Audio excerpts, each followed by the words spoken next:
Today's episode of Beyond the Mask is presented by the team at CRNA Financial Planning. Get a free consultation today to be guided through the complexities of investing and financial planning. Just visit crnafinancialplanning.com. And don't forget, listening to our podcast can earn you Class B credits. For more information on how you can submit them, check out the CE Credit tab on our website, beyondthemaskpodcast.com. Welcome to Beyond the Mask, innovation and opportunities for CRNAs and advanced practice nurses, with certified financial planner Jeremy Stanley and CRNA Sharon Pierce. Jeremy Stanley has worked with CRNAs for more than 23 years, and Sharon Pierce is a former president of the AANA and the NCANA. Join us as we leave the operating room and learn the latest in the CRNA and advanced practice nurse industries. Beyond the Mask starts in 10, 9, 8, 7. Hey there, this is Sharon.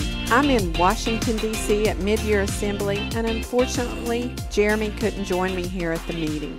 However, listeners, I've been joined by one of our new guest co-hosts, Tracy Castleman. Tracy's been a longtime friend of mine and is one of the group I affectionately call the Fab Four. Tracy, thank you for joining me. Why don't you tell us a little bit about yourself before we kick off our topic today? Hi, Sharon. Well, thank you for inviting me to fill in for Jeremy. You're fortunate to have me, even though you unfortunately can't have Jeremy. Well, what was it you just said you were just a minute ago? A poor man's Jeremy? I am a poor man's Jeremy in this process, so, but getting better every day. You're doing fantastic. So I might have to ditch him. You would never ditch that man. No, I would not. No. But I like the idea of it.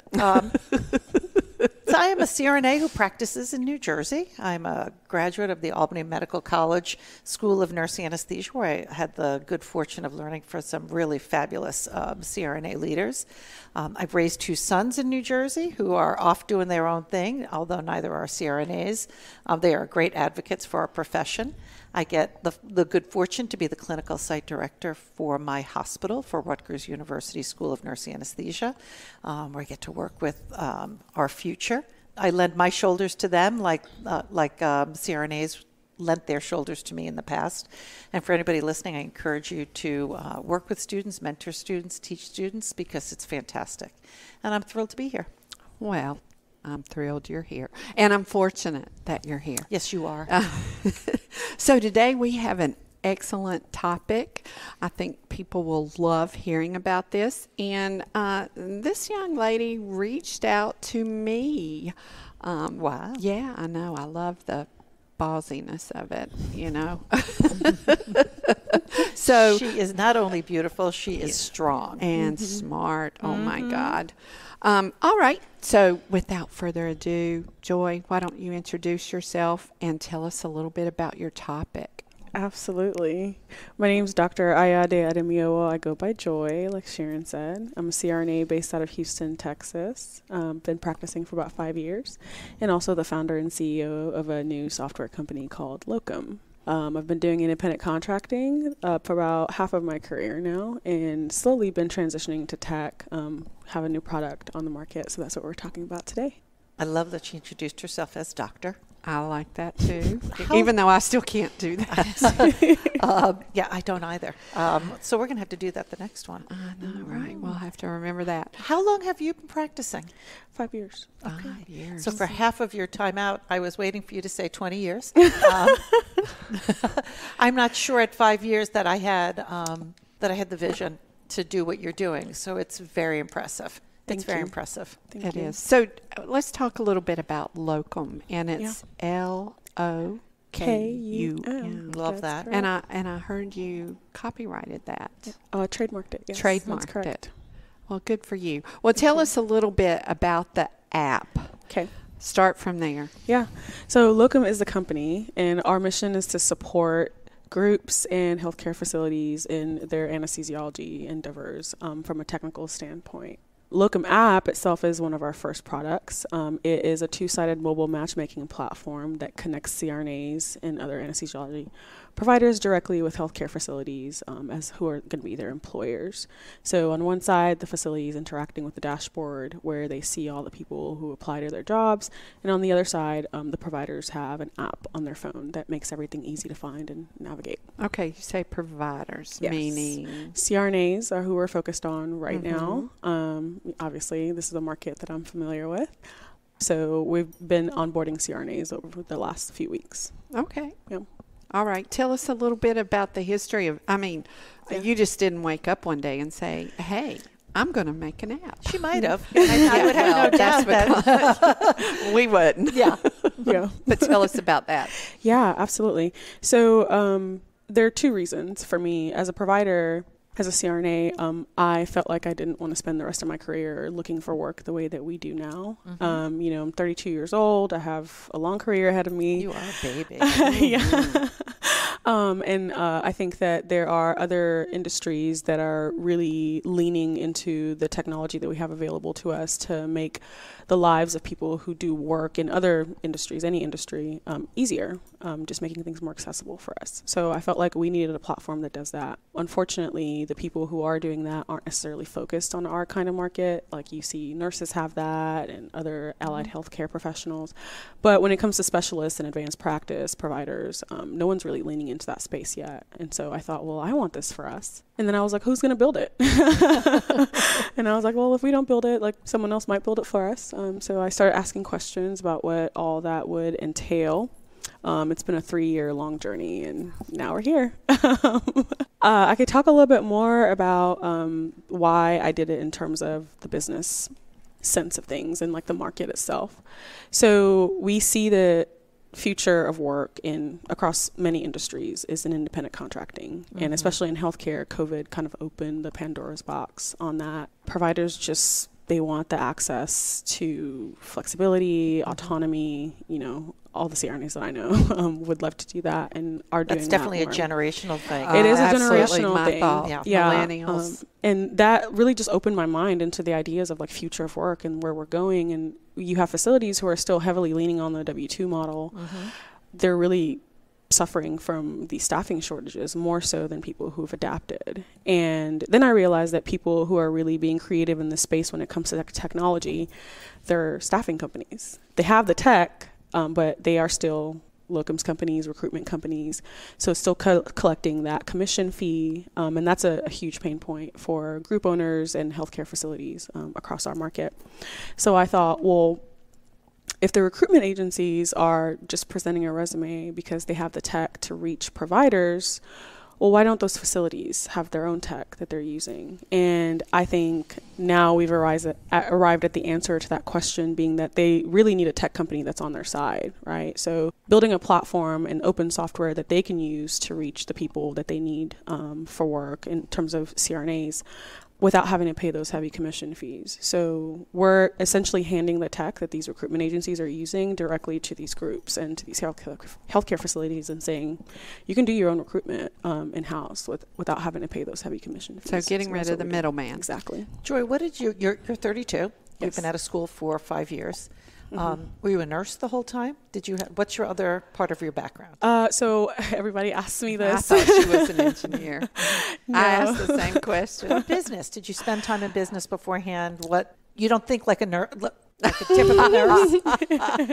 Ooh, you sidestepped that don't- mud puddle. No, most people don't go into nursing with that broad spectrum, Yeah. that business perspective. Yeah. That's all. That right? is true. I mean, there are certain people, clearly, a bunch of them are in the room downstairs, Yeah. either lecturing to us or asking questions. Yeah. But so did you have other background? Other than selling candy in high school to pay for my own cell phone, no. But I do have a pretty enterprising mind.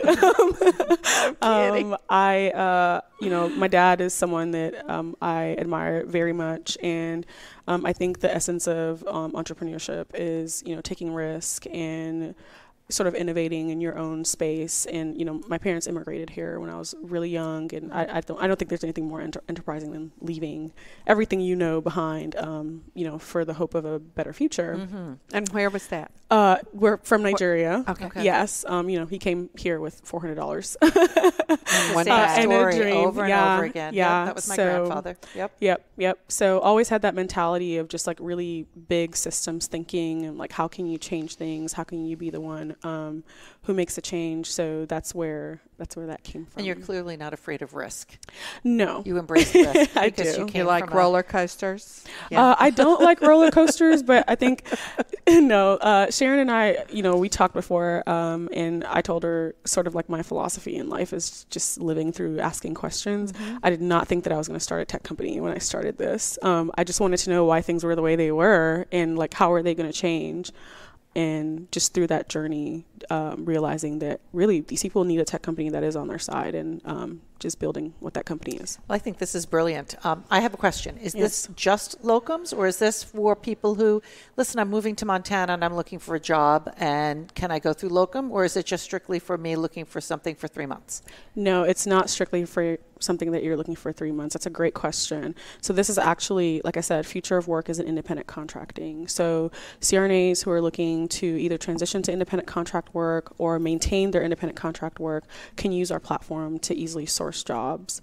We find that actually most of the jobs we have on the platform right now are permanent positions that are 1099. But you can also use it to do flexible scheduling. If you're maybe in your city where maybe someone needs someone on Thursdays and Fridays on an ongoing basis, they can post those jobs. So like flexible scheduling, but in 1099 work primarily. So if I was a CRNA who wanted to access this for 1099 work, Mm-hmm. I love what you just said too, that let's say I wanted to pick up something extra in my own city. Mm-hmm. And I'm thinking of a couple of people I work with off the top of my head who do this. Yeah. So could I go on and upload my CV where they can come find me? Does it work both ways, or is it me finding the employer? Right. So when we were doing some of our market research, we found that CRNAs really don't want to be bothered, Mm-hmm. right? Like one of the pain points with recruitment calling, agencies, right. they don't want to get texted a million times by a bot. They don't Correct. want the emails. Sometimes they'll even find you on LinkedIn. Mm-hmm. So what we've created is a platform that allows you, yes, you go on there, you create your profile, you store your information, but nobody ever actually sees your information until you indicate that you're interested in their job. So Okay. it's an open marketplace. You can look at positions, you can say you're interested, and at that point they have your name and they can contact you from there. So it won't be like I'd get a ding that there's a position opened at X hospital down the block? So we could do that. We're not doing that yet. Mm-hmm. That is something that we are going to be doing. Is, like I said, it's a two-sided mobile matchmaking platform. So our goal actually is, once we have market saturation, is you can actually indicate what it is that you want in a job. So do I pay a fee to join as the CRNA? Where is the Monetization. The money? Yes. The monetization, right? So CRNAs never paid to look for jobs on our platform, actually. And it took a while to come up with this model. One of my problems as a CEO of this company, and just like philosophically, is I don't think that the commission-based model that recruitment agencies use right now is sustainable, nor is it good for healthcare in general. It's a Totally $26 agree. billion industry. One of our biggest competitors made $172 million last year just by making introductions, and they do zero clinical work. So we thought, well, what kind of model can we go to the market with that will allow both small groups and large groups to be able to use this platform? So what we actually do is what's called a lead generation model. So when that CRNA indicates that they're interested in a job, we get a fee for that, a small fee. And then if they do work permanently, we get a fee for that. And that's it. So it takes away I'm just going to stick a body in a peg in a hole, and so I can get my money, and it's a little bit more precise. Right, because it's the actual employer that's going to be using this platform. So if they have a job where like there's 10 people interested, they can right there on the platform, they can look and see what everybody's resumes are. We even have a sorting system where they can say this person's likely, this person's probable, this person is who I want to work with. And then they can go ahead and select you, and you also are updated on your app right there saying that they want to go ahead and work with me. At that point, maybe they call you, you get an interview, you talk, you see if you like the position. And then in our future phases, we'll be moving towards also being able to exchange credentialing information through the platform all the way through invoicing and payment. That was another question I was going to have, was the credentialing. So it will be the employer who credentials? The employer. I mean, you're coming as 1099. I am a W-2 employee. Okay. I've always been that way. Okay. I'm looking in the next year to possibly branch out and do some traveling. Yeah. My sons are raised, and I might love as well to have go you on see. the platform. Yeah. So is credentialing something I have to continue to do along the way? Will you have a platform where I can be credentialed or where work with all somebody? your stuff where is all my loaded stuff's up, because stored. that's what takes a Forever. tremendous amount of time for Right. somebody who's 1099. Right. So, yes, in our market research, we did find that about 6 hours of work goes into filling out paperwork, signing all those Finding things. everything again, Exactly. yes. So we do have in our product map to solve that problem, reducing that process to a matter of minutes and being able to sign right there on your phone. Yeah. We're not doing that now. I think it is important to focus on what we're doing just today. But we do have that mapped out in terms of the product requirements. We know the people who are going to build it and all of that. So like that's something that we're planning There's to do. something in the marketplace right now for CRNAs for that, and it might be worth a conversation going forward. Let's go back for just a minute, because we've gotten down the path just a Went little down bit. my path. Yes, we did. But it's okay, because you are the typical CRNA that we want to hear this too, who's thinking about going 1099. Let's talk about the logistics. You start out with an idea. Yeah. Okay, and then you started asking questions. All right, give me the blow by blow, play by play, because we all recognize voids in our environment, but we don't necessarily know how to fix it. You Says clearly, the woman who's podcasting. Right. you don't. I wouldn't have thought like this.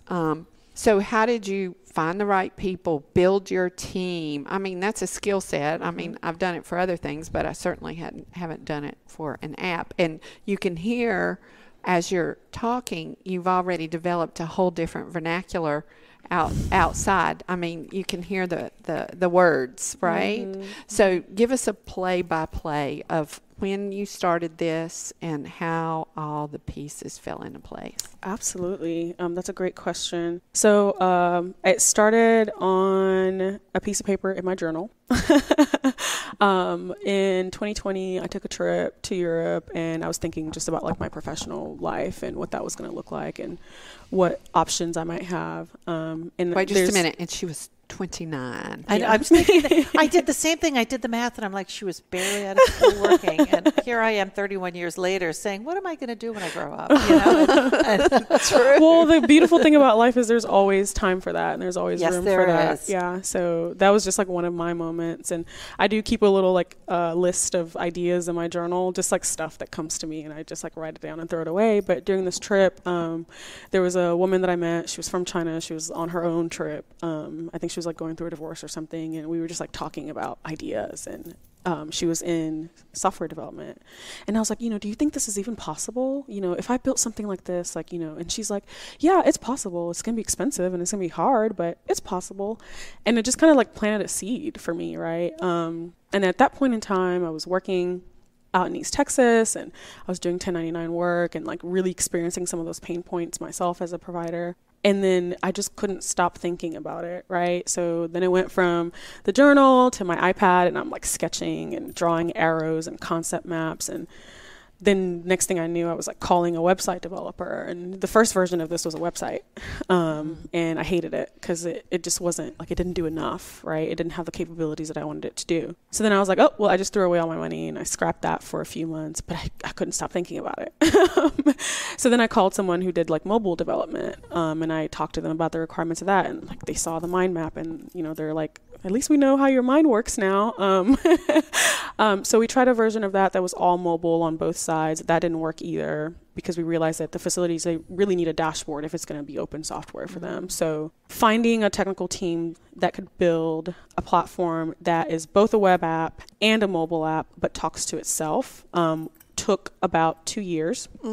Only because, and I'm only saying it took 2 years because I'm non-technical, right? Like Sharon was talking about learning a whole new language, which I can tell now that I have that language, but it took talking to so many people and so many live UI sessions, actually designing, the user interface and the interaction and what's it going to look like and what does this button do when you click it. And so going through prototyping and all of that was with one team, and then getting introduced to another team. So there was a point where I hit a wall where, you find a bunch of people who say they can build software, but they aren't actually capable, because you need people who are senior software developers to build something like this. But Houston is creating this new sort of ecosystem around tech, because future is in technology, and a lot of oil and gas companies are realizing they need to diversify their investments. So they're creating an ecosystem for founders to really innovate. And yeah, I just put on some clothes and put on some shoes and put on some makeup and went out and started talking to people and shaking hands and saying, hey, this is what I do. This is what I'm trying to build. And eventually I was introduced to someone who introduced me to my now technical partner, who created the team that's built this. And you did this all on your own up until that point? Up until that point, yeah. I'm just so impressed listening to you, to the fact that when that woman told you, yeah, maybe it's going to be hard, it's going to be expensive, but I guess you could do it. I would have been, well, next. And, you just said, okay, I heard I can do it. Yeah. Like that's what you heard from that sentence, where my mind heard, yeah, maybe not. Yeah, right? same. So, but I think that's also a generational difference. I mean, we made these kids. We told them they were awesome, and you can do anything you want. My daddy said you can be a nurse, a teacher, or you can get married. That's what our messaging was. No, Tracy. That wasn't my messaging. Well, that's because your mother should have been my mother. Yeah, but that's a whole other conversation outside of that. Yeah. So this journey must have been highs, lows. Talk to us about this whole journey that you've gone through. Did you ever want to give up? Yeah. Because listening to you now, you had this clear vision and path, and there was nothing stopping you, and you were just getting it. No, that's not how that went at all. At all. One of the hardest parts about this has been doing it by myself, but I also think that that's been an advantage in terms of like the clarity that I do have in terms of like what I want this to look like. However, being a non-technical founder has been the biggest challenge in terms of how do you even talk to your team to get something out of your head onto a wireframe and then into software. And sometimes I'm like doing our own product management too, right? Like writing support tickets and saying, hey, this user is having trouble logging in and they're getting this kind of error. I had to learn all that from scratch. So yeah, it's just been a really tough mental challenge. But I think for me, it's like, I need this to exist for the sake of like the rest of my career. So I haven't been able to give up because we're coming into this market at a time when we, I think, are like desperately needed. And so for me, it was just like keeping that vision in my mind that this needs to exist. The product market fit is there. The founder market fit is there in terms of like, I do feel like I'm the right person to build this because I experienced these pain points as a clinician and talking to everybody that I can, group owners, to really figure out like what's hurting you guys and how can we build a platform to support you. And yeah, just simply the sort of like thought that if I don't build it, if we don't build this, like either someone else will, or it doesn't get built at all. I love that part of your motivation is your own future. I need this, therefore it has to succeed. Yeah. I think that's a really important piece. It's almost like people, they tell you to invest in the stock market in products you love, right? Because if you love it, that's where your best place to put your money. You know, when you're starting off investing, you're investing in yourself and in your future, which means it will evolve as you evolve, right? Like you said, there's your strategic plan was not limited. You still have other areas to grow with it. Yeah, absolutely. And I think I'm also maybe a little bit of a troublemaker in terms of like, I love the concept of innovative disruption. I think that when you have lots of people doing different things in a certain market and they're really successful at it, it's like, well, where are the gaps that you're leaving? And there's 1.1 million advanced practice providers in this country that aren't being addressed, with all these innovative solutions that people are coming up with. I'm like, who's going to actually like create something for them? So I think I'm just interested in, honestly, I'm curious to see where it goes. And what is the saying you like to say? Well, that could be about women, about good, like women who behave. Well-behaved women never make history. Never make history. Yes, that's it. Nancy Marie, whom you would not know, but you should know because she's an icon in our profession. But I got that plate to go on her desk because you talking about a ruckus maker. Nancy Marie is a ruckus maker. And you'll see her if she comes to one of these, one of the national meetings. She's always at the microphone. So you'll know who she is. Beyond the Mask is made possible by the team at CRNA Financial Planning. With almost 2 decades of experience, the firm guides CRNAs through the complexities of investing and financial planning. Schedule a free consultation today by calling 855-304-3748 or go online to crnafinancialplanning.com. So talk to me about how being a CRNA and how your brain worked translated to what you're doing with this. Yeah. You identified the void in the marketplace. And so did how you think help you? I want to tie another piece into it. Did you find that the DMP process Lord. helped you with this? Absolutely. So I would say there are 2 ways that being a CRNA has helped me create this company. Number one, when I talk to groups and they tell me, we have a job that's a $290,000 salary and our agency that's going to go recruit for us wants a 33% commission on that. Mm-hmm. That's $95,000 just to show someone my resume. So fundamentally, that's something that I disagree with. So that motivates me hugely. And then there's the other part of it is also just that, in my training, I think that you learn to ask questions, think in, systems thinking. You also learn just like you don't know what you don't know. Mm-hmm. And I think that starting there has honestly probably been responsible for most of our success. It's just like, I just call people and I say, hey, I have this question and I don't know the answer. Like I called our, the president of our state association and I'll talk to people who are on the, from all levels of the profession in our leadership to ask questions. And I think that does come from training, is just like really being aware that gap that, that you can't really see is there, and just trying to learn as much as possible. And it was through that learning process that I realized that we needed to create Locum as a company. Yeah.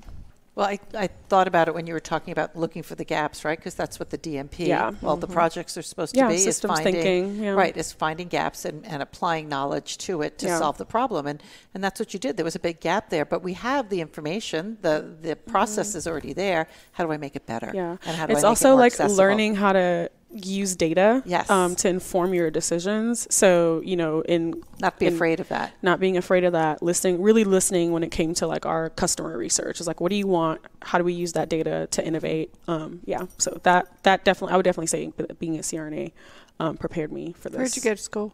I went to the University of Texas Health Science Center in Houston. Okay. Yeah. Trained in the Med Center. All right. So brass tacks. How do CRNAs who are listening to this, how do they find this app, the website, the whole thing? Yeah. So if they want to learn more about who we are, what we do, they can go to our website. It's www.locumapp.com, and it's locum spelled with a K because we're changing things up. Or they can download the app directly in the app stores. It's in the Google Play Store. It's in the Apple App Store. They just type in LOKUM app, and that comes right up. They can create their profiles, completely secure. The only people who have access to their information is the company until they give their access to other people on the platform. All right. Wow. Yeah. I know. I am wowed. You don't know what to say. I'm so impressed. I really am. Thank you. In your confidence, in your elegance, in what you put together, and listening to you talk about it, I'm ready to. I would invest with you immediately. Your clarity, your vision, the way you present it. If your app is like you, it's a winner. I can see you doing a TED Talk. I see you like walking up and down on that red circle doing a TED Talk in 5 years from now in their Nurse Innovator series or whatever. Thank you. That actually happened to me recently. I was talking to a CRNA and they ended up becoming one of our investors. But there is a small piece that I want to add, I think, to everything else I've said is, when I go and I'm talking to companies who are like really hurting to staff right now, the first question they ask is like, how many people do you have on the platform? And we've been signing about 100 CRNAs a week, which is incredible. But I do want to say to anybody who's listening is that in order to like make this vision come to life, we need to show that there's like critical mass in the marketplace. Sure. So even if people are not looking for work right now, it really helps to show that we have the eyes. So, if it's up to me, all 57,000 CRNAs will have a Lokomat profile today. I'm downloading it right now. That's awesome. That actually happened outside too. We were talking to some ladies and they pulled out their phone and started making their profile. It's wonderful to see. So thank you for that. Thank you for being a part of it. Okay, so who has inspired you? I mean, somebody. Well, let me take that back. It doesn't have to be. It doesn't have to be somebody. I mean, some kids just come to the earth internally motivated. My sense is you are like that. Her daddy. Yeah. I'm sure he said it was her daddy. Well, but I mean, you know, we are all motivated people at this table. And I can remember once asking my dad, and well, my dad told me, he said, I don't know. He said, I didn't do it. You just came like this. And I just held on for the ride. I suspect that is true. I get that a lot too. But of you, but there's still people who inspire you. Absolutely. I'm sure your father's one of them. Absolutely. Absolutely. My dad is, sometimes I don't like to admit how much like him I am. We all get that. Suspected that. Yeah. But in terms of just the individuals that have inspired me so far, I have to say, and this isn't because I'm biased, but like CRNAs in general are some of the coolest people on the face. Smartest people. It's insane. I think that, I don't know if he knows this or not, but Matt Vargo's app. Oh yes, we've interviewed Matt. Yeah. And then the Apex creators. I think that CRNAs are uniquely audacious. That's why that we have CRNAs. That's why we have CRNAs. And I think that, you know, if we do this the right way and locum is as successful as, you know, I want it to be and other people want it to be, I think we might change healthcare. And that's something that CRNAs have always done. So for me, it was like, once I asked the questions and I knew that it was possible, I had to try it. Because wouldn't it be really cool if a CRNA did that? Yes. So, yeah. Our CRNA is doing that. That. And it is really cool. Thank you. So as we wrap this up, what is a message you would like to leave our listeners with? That's a great question. Sign up. Other than, yes, go make a profile and get your friends to make a profile. I want to say that I've been really inspired and feel very grateful for the people who have been so supportive of this from like the moment they heard that we were doing what we're doing. I've literally had old preceptors find me on LinkedIn and say like, hey, I'm just so proud of you. And you know, I was telling people earlier that we did a pitch competition and we won for the city of Houston, and then we got entered automatically into a national competition. And I went to sleep the day before the competition ended, I believe, and we were like in 4th place. And I was like, nobody knows me enough that they're really going to drive this up. We're competing all over the U.S. I think there were like 16 or so other startups on the list. And I did a Facebook post and I just told CRNAs what we were doing. And I literally woke up the next day and somebody had posted it in the CRNA Moms group, and we ended up winning for North America. And I was just... How cool is that? that? CRNA Moms group is incredible. They were hugely supportive. Yeah, so I guess the message I want to leave everybody with is just like, I love that, and like I'm super grateful for that, and I think that's how we like move forward as a profession, is just like supporting each other. Because when you notice that CRNAs come together and actually like try to get stuff done, so powerful. Yeah, it's impressive. So yeah, I just want to say, if there's anybody out there that is scribbling ideas in the back of their journal, yeah, go out there and do something, start something, just see. We should have a little mentorship program for innovators in this association. Yeah. I mean, I'm sure if somebody came and looked you up and asked you for help, you would do it instantly. And again, that goes back to what you're saying. Do you remember years ago when they used to have to do slogans for the meetings? Oh, the power of one. Yes. Yeah. Do you remember slogan that? Was that Larry's or Jan's? No, I don't know. I thought it was Linda's. Who knows? But it's the power of one. Yeah. You are the power of one, and look what you're creating. Thank you. I appreciate that. Which I'm wearing Linda's suit from when she was my mentor when she was AANA president in 1999. Oh, wow. And I was a neophyte CRNA, not that neophyte. I'd been in the profession longer than you have been right now. 1991? 9. Oh, 9. I thought you said 1. Come on. And I I remember watching her walk around as AANA president thinking, I want to be like that one day. Yeah. And you talk about something surreal. Fast forward all these years, and I am at her house, and I tried this suit on, and I'm standing in front of the mirror. She's behind me, and she's patting my shoulders, and she said, "This looks so good on you." And I'm standing there looking in the mirror, seeing my mentor and who I wanted to be standing behind me. And I was just squalling, as we say in the South. Really emotional, yeah. So anyway, the suit really does look good, though. Love it. It does. Love it. So we digress. Yes, we do. But I think that's a wrap. I think so too. Thanks for listening to Beyond the Mask with the absent Jeremy Stanley, myself, Sharon Pierce, and guest co-host Tracy Castleman. If you like our show and want to help us grow, Tracy, can you tell our listeners how to help the show grow? The best way to help is to like the show, share it on social media, tell all your friends how fabulous Tracy is on it, and leave a review, but make it positive. We all know, as Jeremy says, there's enough negativity in the world. Mm-hmm. Now, where do we rank, Tracy? Why don't you tell them? Beyond the Mask is in the top 50 medical podcasts in the country and #1 in the CRNA community. Awesome. Yay. Thank you to all our listeners. We wouldn't be where we're at today without you guys listening. Until the next time.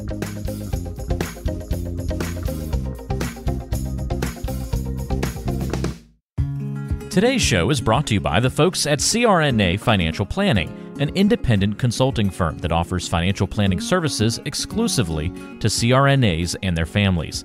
From planning for a child's future college expenses to building a predictable income stream in retirement, the firm is committed to offering you comprehensive financial services, customized to fit your unique needs and objectives. If you have questions about your financial future, get them answered. Call the team at 855-304-3748. That's 855-304-3748. Or go online to crnafinancialplanning.com. Hi, this is Jackie Rolls, President of the International Federation of Nurse Anesthetists and President and founder of Our Hearts, Your Hands, a global anesthesia support community that takes donations to allow nurse anesthetists in low and middle income countries to go to educational programs, buy equipment, or textbooks. Your donations are tax deductible, and we would appreciate your support.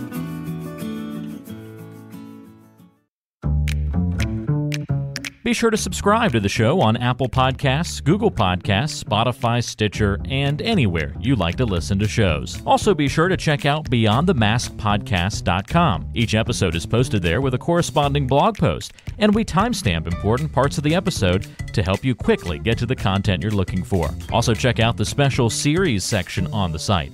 You can follow along and catch up on the CRNA History Series, episodes specifically about political conversations in the industry. Or try the CRNA Personal Finance Series. It's all on BeyondTheMaskPodcast.com. And if you have a question for the show or want to be a guest or even suggest a particular topic, fill out the contact form on the site or send an email directly to us at info@BeyondTheMaskPodcast.com. And lastly, let's take the conversation social. Check out our Beyond the Mask podcast Facebook page and Facebook group.